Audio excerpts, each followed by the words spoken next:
संपूर्ण राज्यात सध्या मुसळधार पाऊस होतोय। आढावा घेऊया टॉप 9 बातम्यांमध्ये। रत्नागिरी जिल्ह्यात पावसाची संततधार सुरूच, नद्यांच्या पाणी पातळीत वाढ, नागरी वस्तीतील नागरिकांना सतर्कतेच्या सूचना।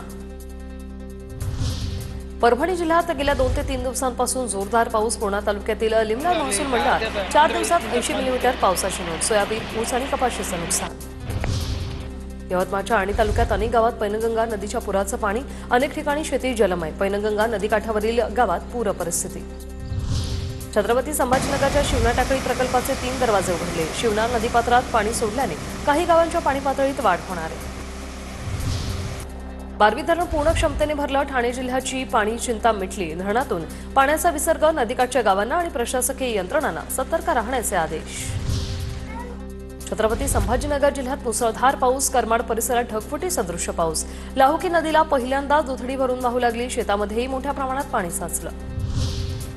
जळगावच्या धरणगाव तालुक्यात जिरी नदीवरील 4 बंधारे फुटले, बंधाऱ्याचं पाणी शेतात शिरल्याने पिकांचं नुकसान।